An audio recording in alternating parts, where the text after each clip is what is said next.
Très bien, merci. Donc, j'ai l'honneur, avec mon très grand ami Bernard Bidjarias, que vous connaissez tous et qui va certainement nous faire des remarques pertinentes sur notre usage de la langue française, de vous présenter celui qui a déjà été présenté à maintes reprises par notre ministre de la Santé, le professeur Heshmi Louzir, grand immunologiste qui a été longtemps le directeur de l'Institut Pasteur, qui est aussi le grand frère de notre président, comme vous pouvez le remarquer, et qui va nous parler de ce qui est fondamental actuellement et qui est les grands risques que nous courons parce que nous ne tenons pas compte du fait que nous vivons pas isolés dans une planète infiniment riche, mais au contraire avec d'autres populations vivantes qui sont les animaux et les plantes sur une planète qui est limitée et donc pour laquelle il faudrait qu'on fasse très attention. Donc j'ai l'honneur de vous inviter, si Heshmi, à parler. Bien, je vais devoir faire un petit commentaire sémantique, mon cher. Je suis obligé maintenant, parce que voici le troisième ministre qui vient à la tribune. Le premier était un lousir, le deuxième était un lousir, le troisième est un lousir. Bon, mon cher troisième lousir, nous sommes très heureux d'avoir cette conférence parce qu'effectivement, ce thème d'une santé globale pour l'homme rappelle à l'homme ce qu'il est sur une planète qui reste vivante. Le chiffre est là. Quand nous étions enfants, 3 milliards. Nous sommes 8 à 9 milliards. Et je crois que tout ce chiffre dit la suite. Et maintenant, nous attendons les commentaires complets sur tout ça. Merci. Merci beaucoup. Donc, bonjour tout le monde. Je salue mes maîtres, mes collègues, mes amis et mes amis de pneumologues. Et à un certain moment, quand j'étais avec vous à Djerba, il y a un collègue pneumologue qui demandait après moi, l'année d'après, et Béchir lui expliquait que je n'étais pas pneumologue, qu'il n'était pas dans... Alors, donc, moi j'ai le plaisir maintenant d'essayer de vous parler des aspects de santé globale, notamment comme travail d'une commission à laquelle j'ai l'honneur et le plaisir de participer. Juste pour distinguer, la santé globale, c'est tout ce qui touche la santé dans sa globalité, absence de frontières avec son environnement, mais aussi parfois elle peut impacter les aspects politiques, économiques, investissements, etc. Pour traiter parfois une épidémie, il faut faire l'eau, faire des choses comme ça. Voilà, moi je ne connaissais pas beaucoup ces choses-là. Par contre, le One Health, dont parlait tout à l'heure Monsieur le ministre, c'est plus la santé unique qui fait une approche pour traiter les maladies qui touchent l'homme, l'animal et l'environnement, parce qu'on voit de plus en plus d'émergences qui viennent de l'animal, en fait. 70% des maladies nouvelles émergentes viennent de l'animal, donc c'est une autre façon de regarder les choses, mais il y a des chevauchements. Alors, cette commission... Alors, excusez-moi, donc les diapos, il y a certaines en anglais et d'autres en français, mais on va essayer de les gérer. Cette commission, en fait, elle est formée de personnes qui essayent de regarder les aspects de menaces mondiales du XXIe siècle, donc d'ici 2100. Donc elle a été créée en 2022. Son objectif est de constituer une voie unifiée face aux grands défis sanitaires mondiaux susceptibles d'avoir un impact sur la santé humaine tout au long de ce siècle.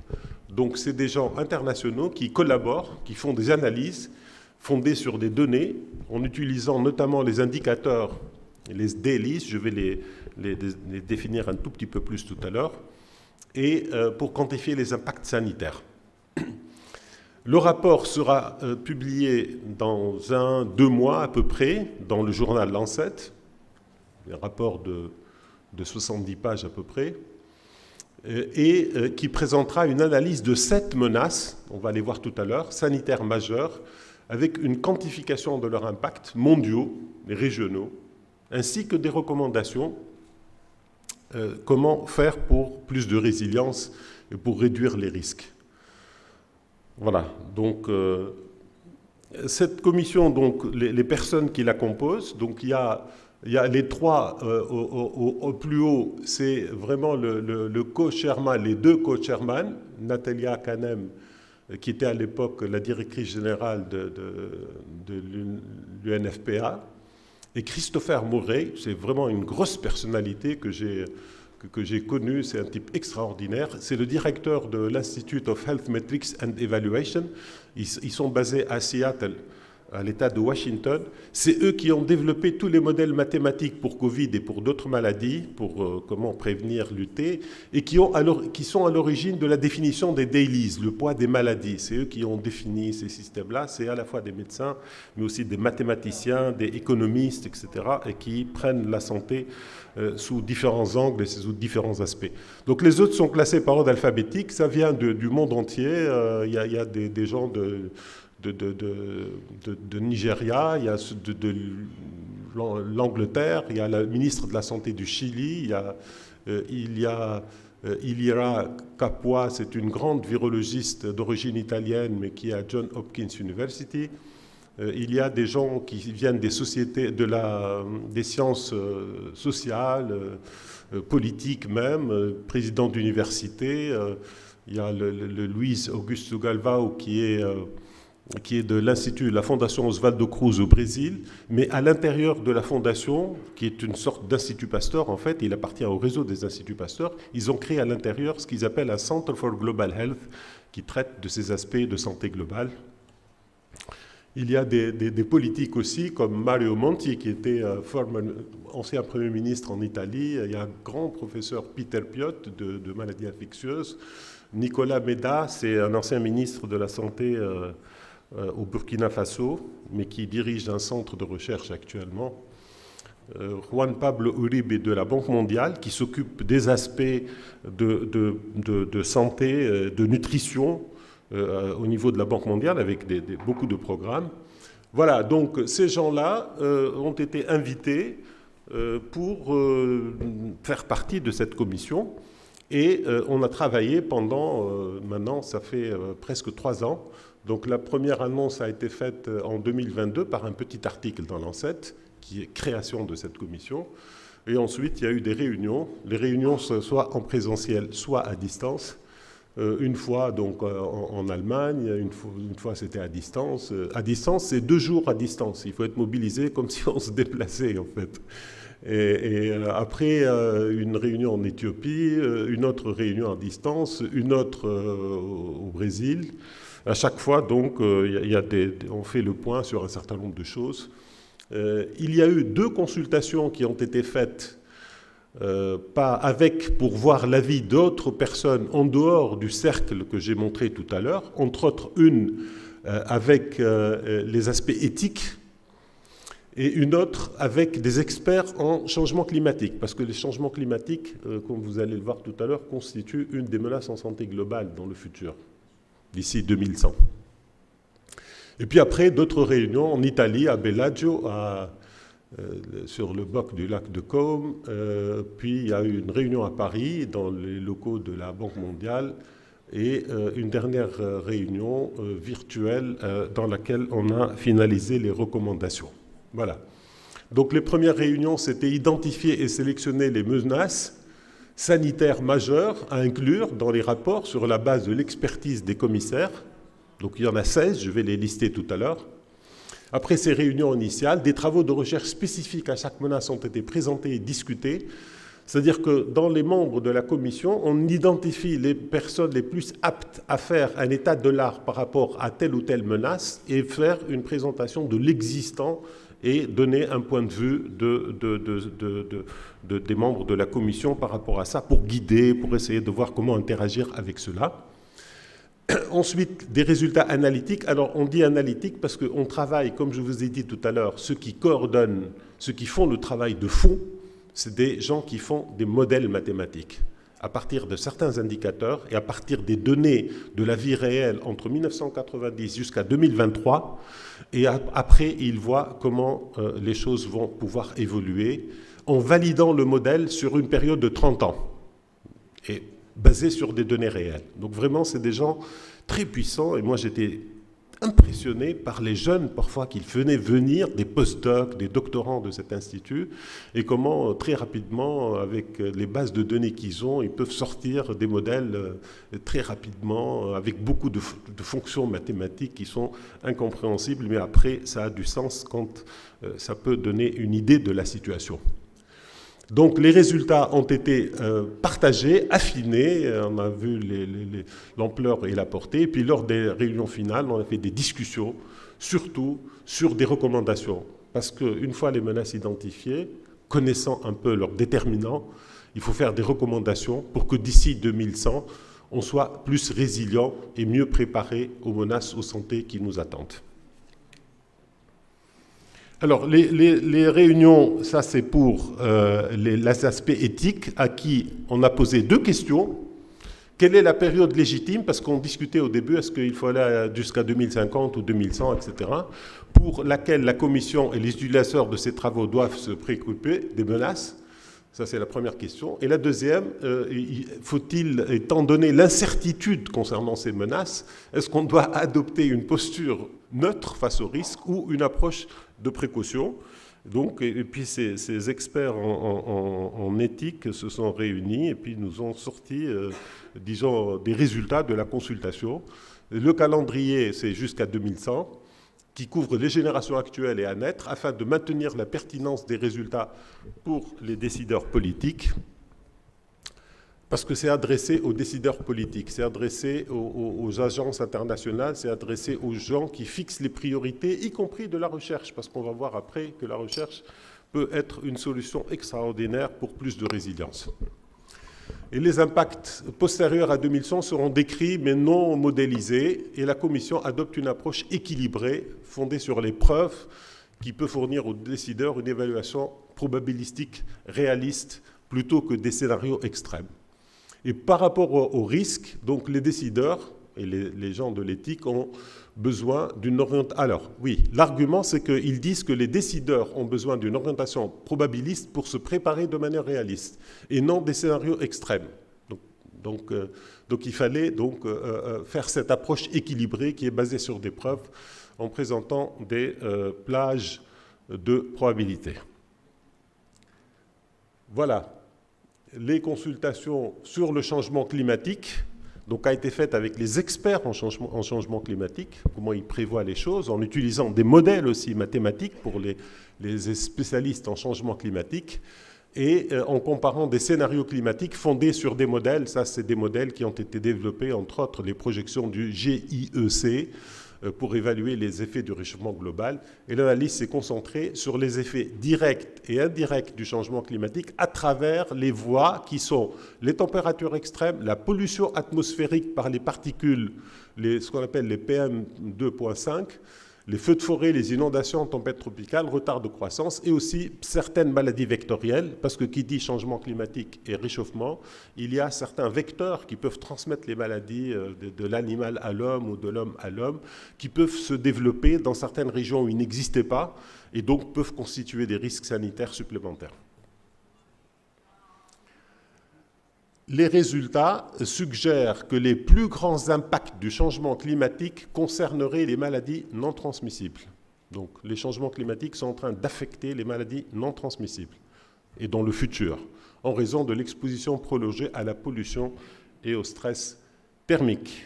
Alors, les menaces, donc, dans les premières délibérations, faut-il considérer, on a décidé de considérer en fait tout problème sanitaire majeur comme une menace.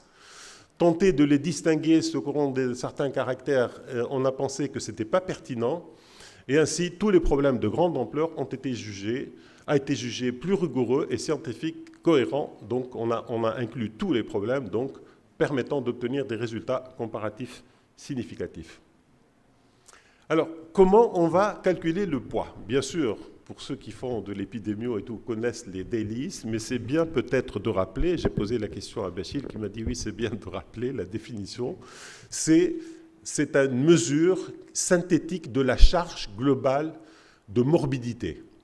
Et il combine, donc les DELIS, il combine la mortalité prématurée et la morbidité. C'est l'incapacité ou la perte de santé en une seule unité. Donc d'ailleurs c'est la somme, on va le voir tout à l'heure avec la fonction, pour évaluer l'impact total d'une maladie, d'un traumatisme, d'un facteur de risque sur la santé. Ce n'est pas que les maladies. On fait les dailies pour les accidents, pour les catastrophes, pour les guerres, pour tout ça. On peut calculer tout ça. Alors en d'autres termes, les dailies présentent le nombre total d'années de vie en bonne santé qu'on a perdu. Donc normalement, vie en bonne santé, quand on perd cette vie en bonne santé, soit à cause d'un décès, et à ce moment-là, la perte sera l'âge du décès par rapport à l'espérance de vie dans une population donnée, ça se compte en années, ou bien, ou de l'incapacité ou d'une maladie non mortelle qui réduirait la qualité de vie.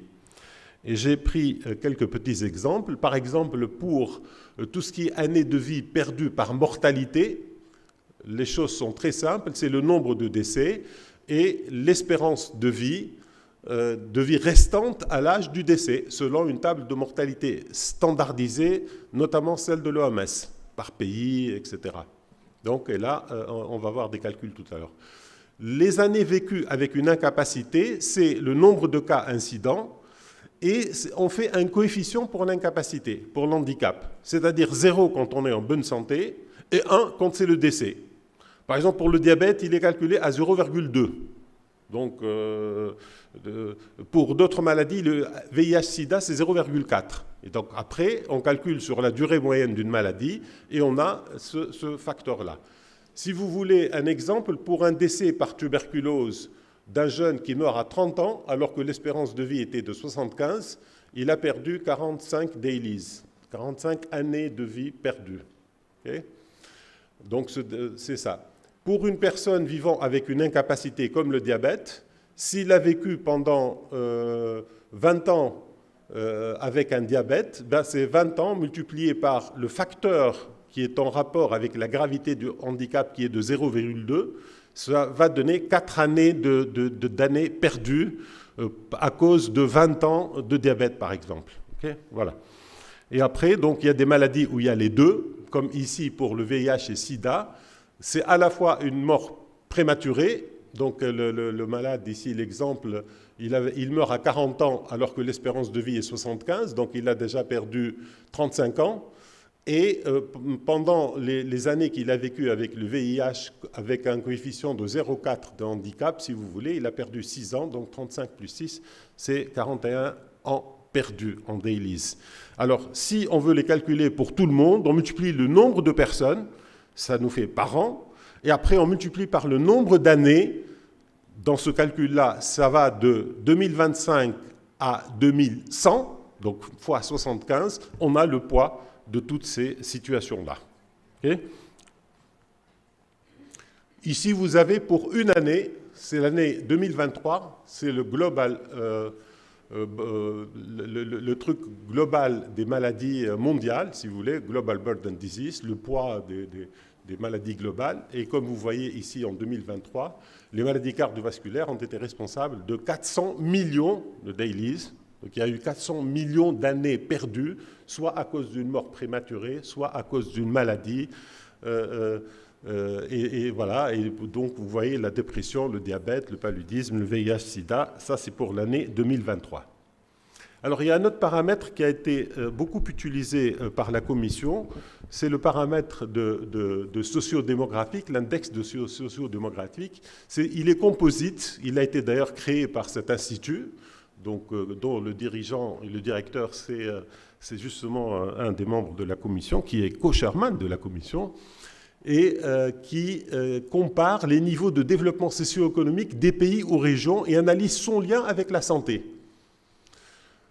Et les SDI mesurent, en fait, c'est une mesure combinée qui se base sur 3 composantes principales, le revenu brut, donc le développement, si vous voulez, d'un pays, le niveau d'éducation, parce que l'éducation est très importante, et le taux de fécondité. Et avec ça, on a un indice, et vous pouvez imaginer que les pays les plus développés, c'est eux qui ont les indices les plus développés, et puis les autres ont les indices les moins développés. Alors, donc le Global Burden of Disease aussi, donc c'est une définition importante pour la compréhension de tout le système, c'est l'ensemble des pertes de santé par une population due à toutes ces différentes causes. Et le concept, encore une fois, il a été introduit en 90 par ce monsieur, donc Christopher Murray. À l'époque, il était à l'université de Harvard. Et il l'a fait avec des gens de la Banque mondiale et de l'OMS. Et celui qui a donné naissance au célèbre indicateur dont j'expliquais tout à l'heure, les DELI.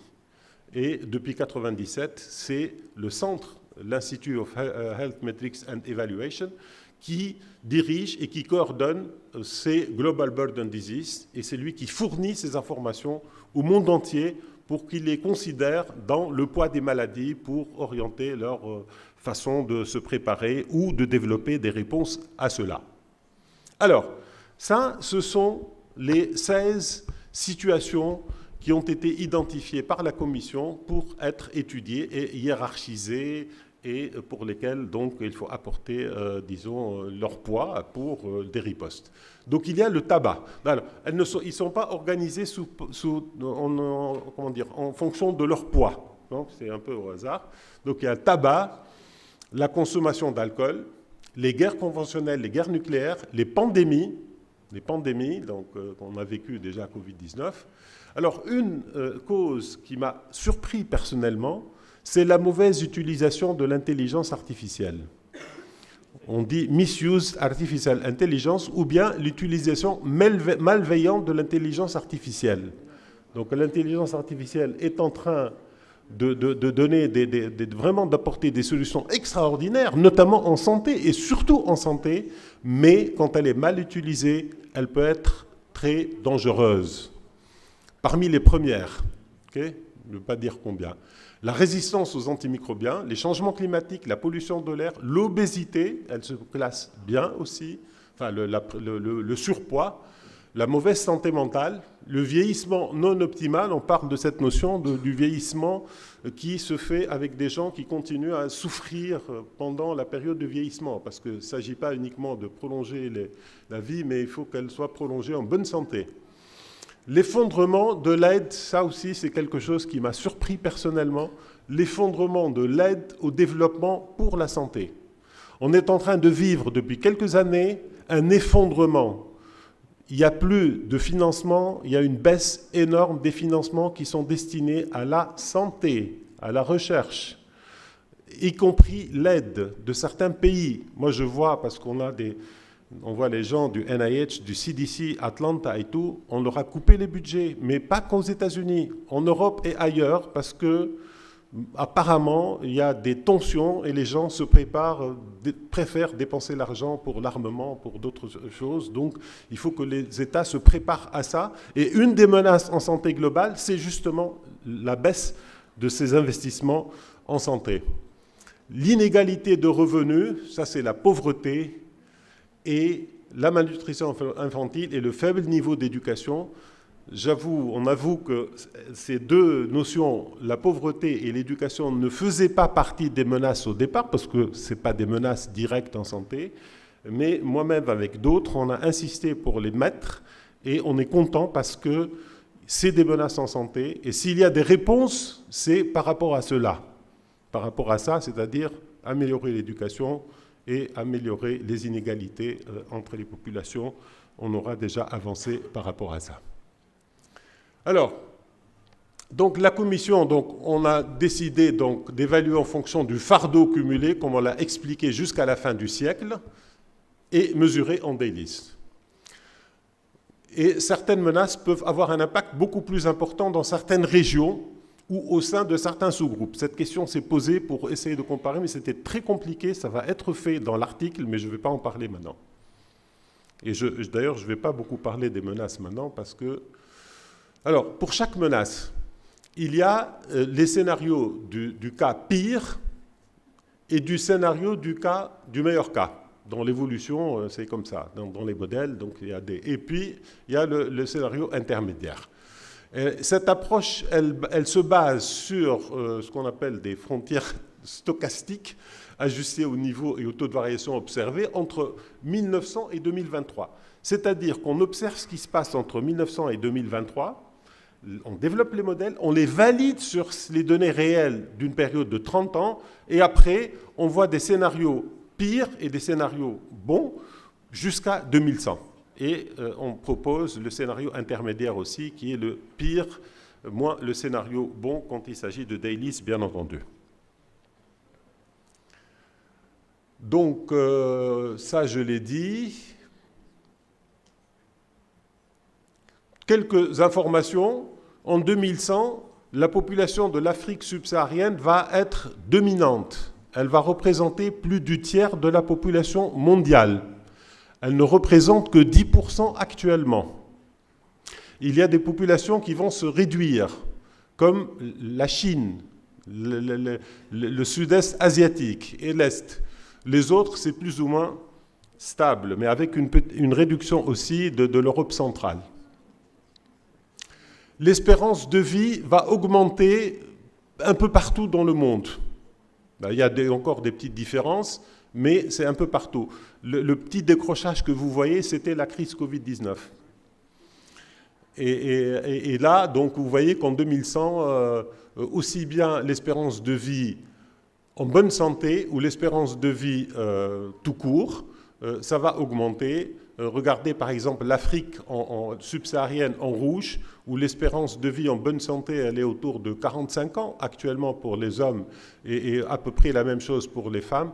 Elle va atteindre plus de 60 et presque 70 ans d'ici 2100. Ici, l'espérance de vie par rapport à différents scénarios de référence. Donc en rouge, plus c'est foncé et moins l'espérance de vie va augmenter d'ici 2100. Par contre, là où c'est bleu, c'est là où ça va augmenter. Et ça va augmenter, bien sûr, en Afrique subsaharienne, parce que la population actuellement, l'espérance de vie, elle est très faible. Il va y avoir... C'est pour ça, d'ailleurs, que la population d'Afrique subsaharienne va être dominante d'ici 2100. Alors, le niveau d'éducation. Le niveau d'éducation est, quand on prend une population âgée de 30 à 34 ans, et on regarde en 2050 combien d'années de scolarité ils ont fait. Donc, quel est le niveau d'éducation? On voit que plus c'est bleu et plus les niveaux sont très élevés. Donc 16 à 18 ans de formation. Et en Tunisie, en Afrique du Nord, on n'est pas très loin du top. On ne sera pas loin du top durant cette période. L'Afrique centrale et l'Afrique subsaharienne, certains pays comme l'Afrique du Sud, par exemple, les Nigeria et d'autres, donc continuent à avoir le niveau moins important, on va dire, par rapport au reste de la population mondiale, mais ça va disparaître. Donc là, c'est un scénario en 2100. Il y aura pratiquement très peu de pays où les gens qui ont entre 30 et 34 ans ont fait moins de 10 ou 15 ans de scolarité. Donc les gens vont aller dans les écoles, vont aller avoir un certain niveau. Ici, c'est les modèles par rapport au réchauffement climatique. Et donc, ça, c'est des modèles, donc différentes prédictions. On ne va pas rentrer dans les détails, mais sachez que quand même, entre 1980 et 2100, on va avoir 4 degrés de plus. 4 degrés, c'est énorme par rapport au changement climatique. Et ce modèle, il a été appliqué un petit peu au risque d'une maladie qui est à transmission vectorielle, la dengue. Et quels que soient, on va dire, les scénarios développés par les instituts spécialisés en météorologie et en climatologie, la fraction va être multipliée par 5 des risques de dailies en rapport avec la dengue, qui va être une maladie qui va continuer à exister, comme un exemple ici de maladie à transmission vectorielle.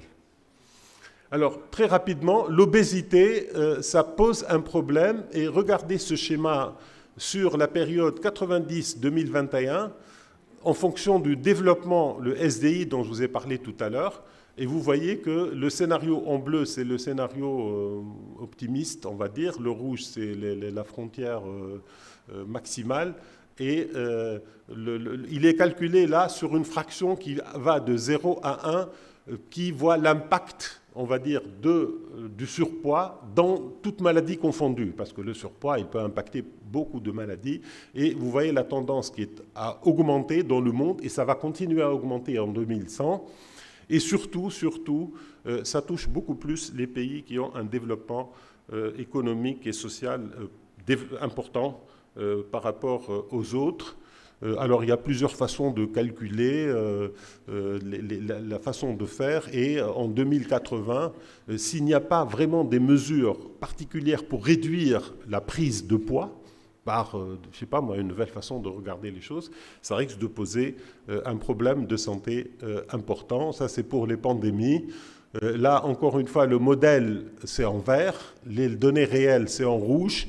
Et après, on fait travailler le modèle pour aller jusqu'à 2100. Et je n'ai pas le droit de faire des comparaisons pour le moment, parce que dans 2 mois, l'article va sortir, pour comparer les différents trucs. Mais j'ai préparé quelques mots sur ça. Donc, je ne voulais pas, comme on m'a dit que ça sort, c'est enregistré, donc je ne voulais pas, mais je peux vous dire que dans la hiérarchisation, il y a les choses, les menaces les plus importantes: intelligence artificielle, pandémie, éducation. Éducation, c'est une menace en santé globale si on n'est pas éduqué. Okay. Après, il y a les changements climatiques, le poids, le surpoids, le tabac, la pauvreté, avec un peu au même niveau que la résistance aux antimicrobiens. Okay.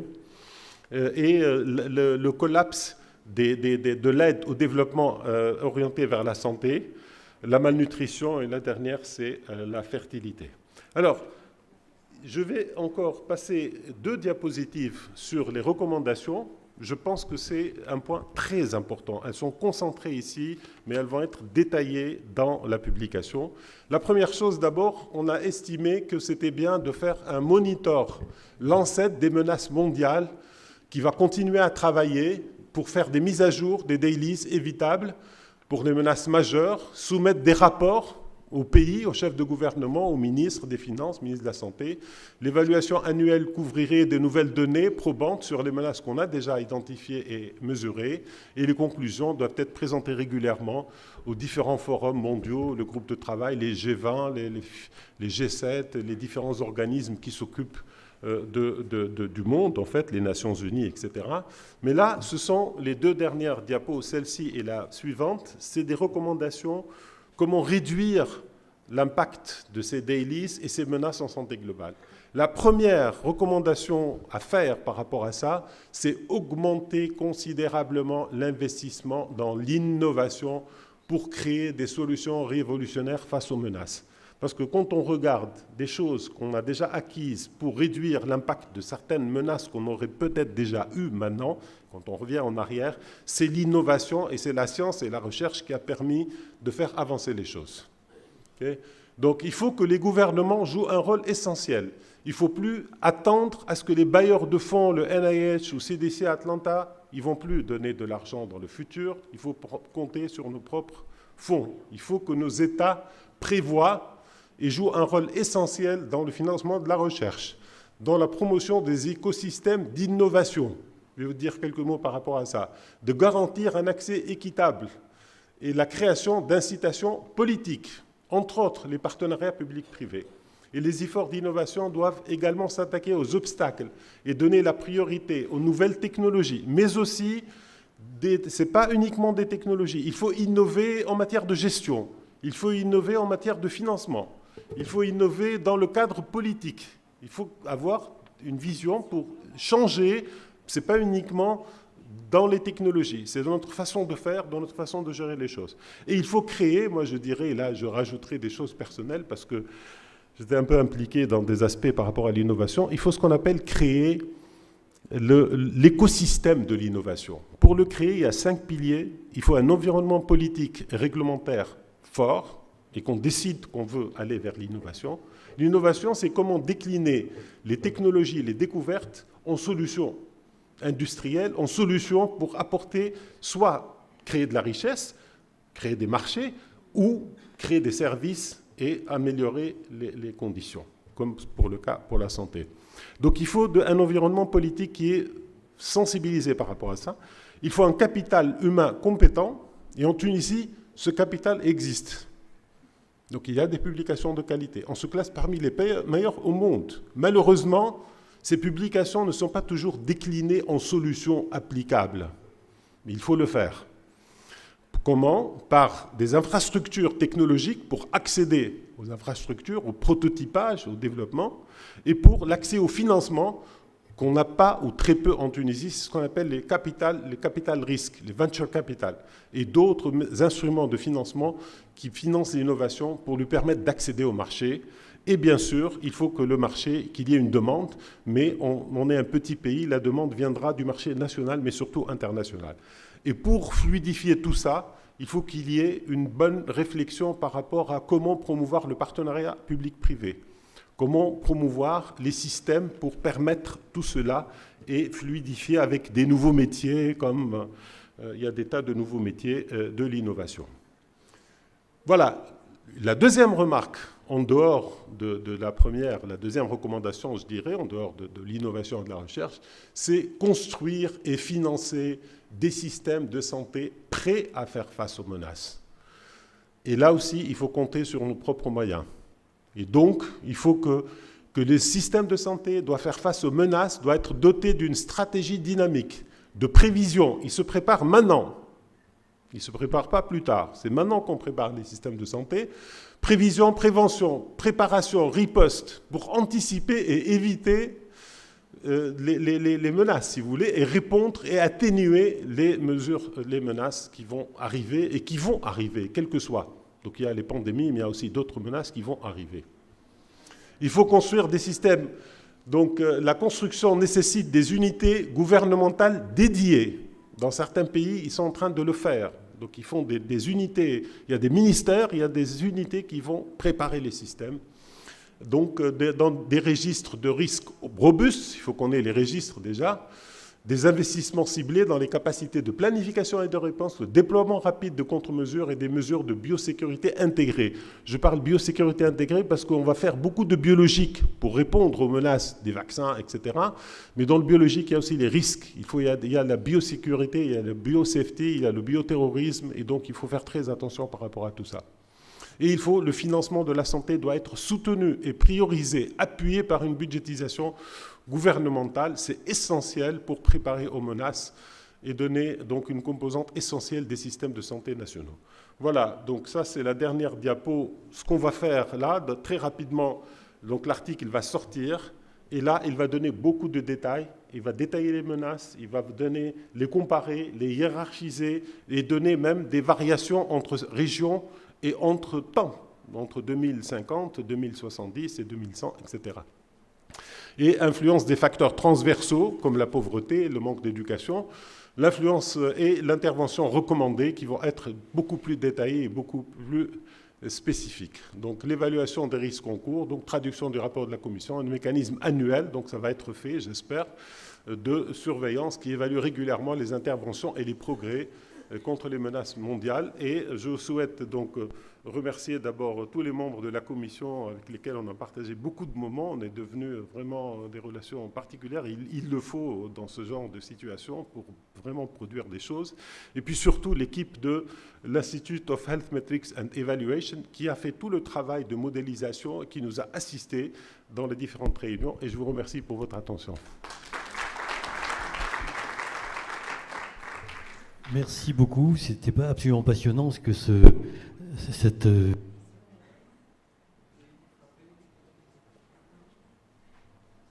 frappé. Ça marche là? Oui. J'ai été frappé par la commission éthique. Ça, c'est tout à fait innovateur. Une commission éthique dans cette commission. Quel était le rôle de la commission? Le rôle de? Ah. L'éthique, en fait, l'éthique, c'est deux questions. L'éthique, il y a quelques personnes qui font partie de la commission qui sont, on va dire, familiarisées et averties par rapport aux aspects éthiques. Mais là, on a posé juste la question jusqu'à quand aller. Et une deuxième question, c'était pas un rôle déterminant, on va dire, mais c'est quand même des conseils importants pour la commission. Voilà.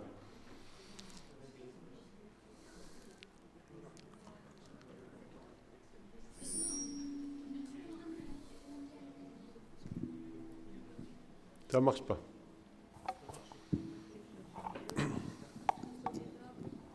Oui, par rapport à cette commission, on avait vu qu'il y avait eu des prédictions Ferguson, par exemple, pendant la grande crise, et qui étaient erronées parce qu'il y avait des conflits d'intérêts majeurs. La question sous-jacente à ça, puisqu'il s'agit du Lancet, quel était le financement de cette commission? Comment il s'est passé ce financement pour avoir la garantie de la qualité des débats? C'est-à-dire comment on a créé les membres, c'est ça? Comment on les a identifiés? Oui, qui a financé cette commission? Ah, c'est le journal Lancet. C'est le journal Lancet directement. Le journal Lancet, apparemment, ils ont beaucoup d'argent, parce que les conditions étaient extraordinaires. Hein. Les journaux Lancet, c'est eux qui s'occupent de ça. C'est eux qui payent les voyages, c'est eux qui reçoivent les gens, c'est eux qui payent les hôtels. Mais les membres de la commission sont des volontaires. Hein. C'est fait de façon volontaire, mais quand même dans d'excellentes conditions. Et en plus, et parfois, on s'arrange pour être sponsorisé. Par exemple, à Bellagio, c'était la Fondation Rockefeller qui a offert le village, ils ont des facilités extraordinaires pour permettre, parce que chaque réunion, c'est une sorte de retraite. Donc on passe tout le temps, avec toute la journée avec les membres de la commission, on mange ensemble, etc. Et ça fait partie, c'est vraiment extraordinaire, c'est très riche. Personnellement, j'ai appris énormément. Et ça a été un grand honneur pour moi de suivre un peu de ce qui se fait, etc. et d'essayer de proposer des choses. Vraiment, c'est extraordinaire comme expérience. On va poursuivre le débat. Sonia. Merci beaucoup, Dr Leuzier, pour cette excellente présentation. Franchement, on a appris beaucoup de choses. Et c'est vraiment passionnant de vous écouter parler de toutes ces nouveautés. Alors, j'étais un peu surprise de ne pas trouver dans la liste des menaces de la santé les troubles du sommeil, alors qu'il y a l'obésité, alors que maintenant, on en parle de plus en plus. Les jeunes ne dorment pas assez, et même les moins jeunes également. Et on sait tous l'impact, l'intérêt du sommeil dans notre vie et pour notre bon fonctionnement. Ouais. Donc pourquoi ça, il ne figure pas? Alors, deux choses l'une. Bon, moi, je ne suis pas un spécialiste des troubles du sommeil. Soit que le poids risque de ne pas être très important par rapport aux menaces type pandémie, etc. Soit que, tout simplement, les membres se sont trompés. Hein. Donc... Et si jamais il y a des données qui vont arriver, qui vont, aller dans le sens d'une augmentation peut-être des troubles du sommeil, des choses comme ça, peut-être qu'ils rentreraient dans le futur dans une analyse pour lesquelles il peut y avoir des solutions, enfin des recommandations à proposer. Bon, je ne sais pas. Yoni. Merci beaucoup, professeur Leuzier, pour cette excellente présentation. Il y a une question. Est-ce que cette commission collabore ou a des relations avec les différentes COP? Oui, alors, je vais vous dire un peu comment ça a été fait. Comme ça, vous avez une réponse un peu indirecte. Lancet, le journal, il a identifié l'Institute of Health Metrics and Evaluation, parce que j'ai demandé, moi, comment ça a été fait. Parce que moi, j'ai été contacté à un moment donné, hein. Donc avant le démarrage des activités, mais ça s'est construit. Okay, donc le journal Lancet, c'est un journal quand même qui ose.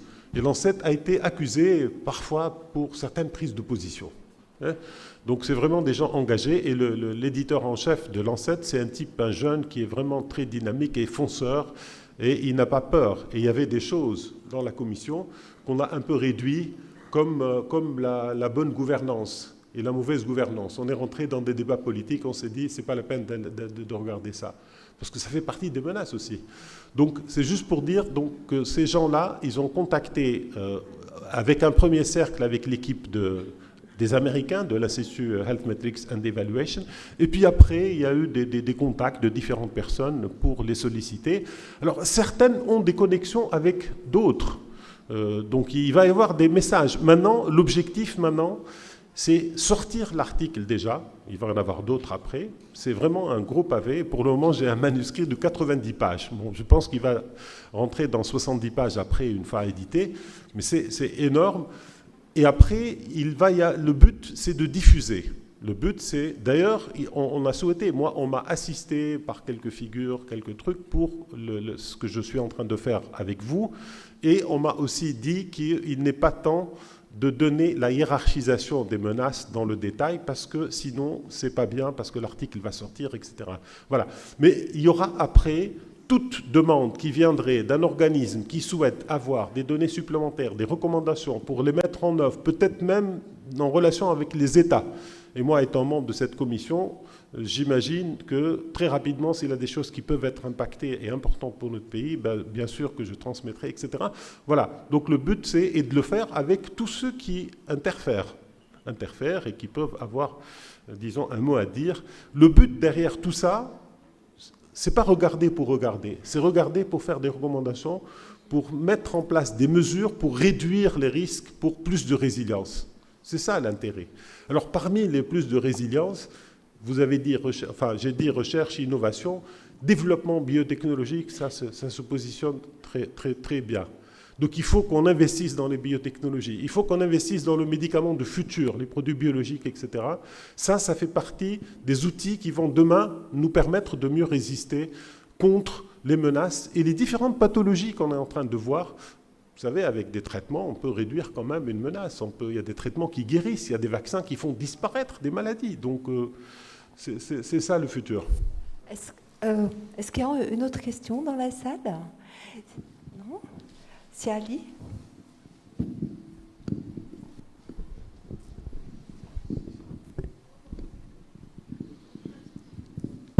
Merci Heshme pour cette belle présentation. Mais au départ, ce n'était pas tellement ça. Moi, je me rappelle, on m'avait demandé de faire quelque chose sur l'environnement il y a à peu près 7-8 ans, la COP 21 de Paris. Et le Lancet avait fondé, je me rappelle dans la bibliographie, j'avais sorti quelque chose sur le Lancet qui avait considéré que la COP était plutôt d'ordre politique que d'ordre pratique. Et au départ, c'était un problème d'environnement. Et ils avaient derrière la tête de faire une fondation. Je me rappelle très très bien de l'article qui était sorti et je me suis posé même la question, pourquoi le Lancet s'occupait de ça? En fait, c'était un revers un peu au côté politique pour avoir un côté pratique. Et je pense que par la suite, ça a porté sur la santé de façon générale. Mais au départ, c'était un lien avec l'environnement, si mes souvenirs sont exacts. C'est possible, hein. Honnêtement, vous avez plus d'informations que moi. Non, je peux vous retrouver l'article si vous voulez. Ouais. Non. Ce que je sais, c'est qu'il y a d'autres commissions Lancet qui travaillent dans d'autres aspects. Okay. Donc Lancet est un journal qui, en plus des publications qu'il fait, il essaie de réunir des gens pour les pousser à produire des articles et produire des réflexions qui peuvent être utiles à d'autres personnes en sollicitant les personnes expertes du domaine et en utilisant les technologies de l'intelligence artificielle, in fine. Hein. Les modèles mathématiques, hein, c'est vraiment de l'intelligence artificielle. Merci beaucoup. Juste pour finir, j'avais une question à vous poser, professeur Louzy.